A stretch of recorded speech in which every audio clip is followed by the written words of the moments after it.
Hey, I'm Kenneth Wajda. I'm a professional photographer here in Colorado. Welcome to another one of my photo chats. Today I'm going to talk about, hey, I was a featured guest on the Street Photography Magazine podcast. Bob Patterson contacted me and said, hey, can I do an interview with you? And I'll put a link to the show down below so you can listen. And it was great fun. And it felt like I got a bit of a voice in the street photography world to talk to people about how I approach it. And everybody has their own approach, and there's no right way. Everybody has their own techniques, their own comfort level, their own style, whether they're walking and shooting, whether they're waiting by a wall. Everybody has their own way. Some people are looking for light and shadow or form and lines. I'm looking for human stories of people in the street, like a journalist. And everybody has their own way of approaching it, and you do too.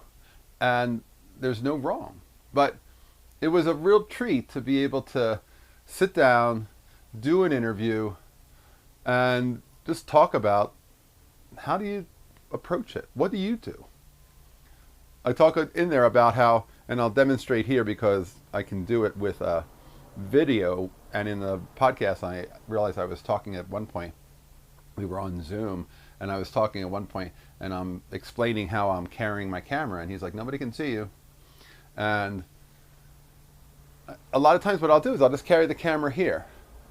And if I'm carrying it here and I'm walking along, people assume I'm ready to shoot. If I see something, then I'll put it to my eye.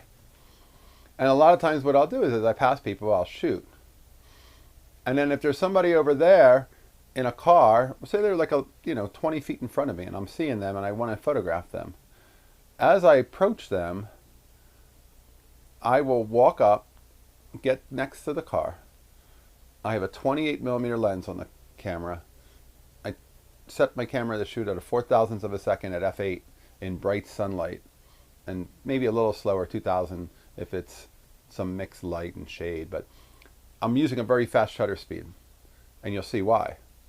Because as I walk past that car, I do this. I turn the camera, I take the picture, and then I put the camera over my shoulder, and then I walk away with it like I just was putting it away. And as soon as I pass that car, I take it off my shoulder and I put it right back to here.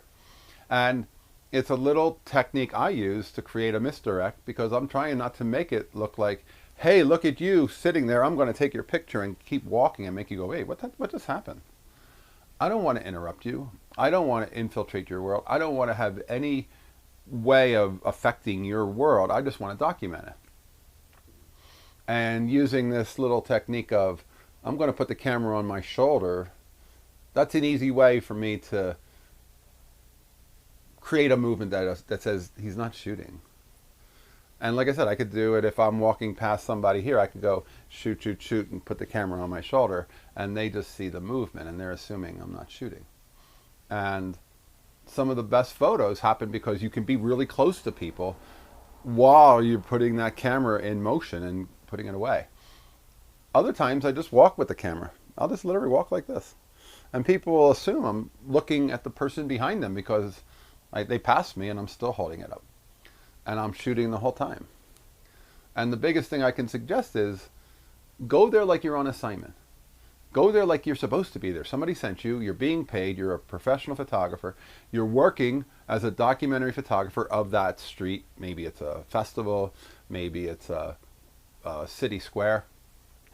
And if somebody stops you and says, hey, what are you doing? Did you take my picture? You say, yeah, I'm documenting this because we're doing a project about, XYZ. It's about all of the people at this kind of a festival, or all the kind of people at this kind of a fair, or all of the kind of people who come to downtown and are the tourists of the town. We're doing a story. I'm doing a story for my personal blog. I'm doing a story for whatever it is. I can say for Roy Stryker. The point is you're making something that is going to be documenting, and you're supposed to be there.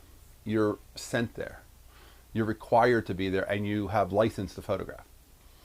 When I was photographing years ago, I've told this story here, when I was photographing at a local church carnival bazaar with a lot of spinning wheels and a lot of money being gambled, people were like cheering and winning and putting all of these dollar bills down on the board, and I ran out and got a 20mm lens from my car, And I was like right up with them, and I'm photographing and photographing.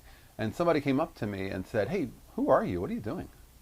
And I said, "Oh, I'm photographing for the Roy Stryker project. I'm documenting America, and I just love the energy of this place, and it's like such a wonderful environment." And oh, okay, fine.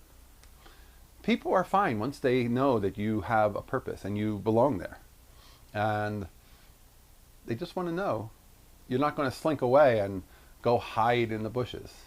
So don't slink away. Stand and own it. Say, I'm giving you an assignment. Today I'm giving you an assignment.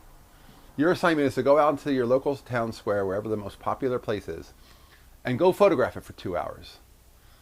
And if anybody says, "What are you doing?" say, "Oh, Kenneth said to go out and document your world and to send him the links. And he's going to take a look at the worlds that we photograph. In fact, you can send me those links, and then I'll put them in the show notes."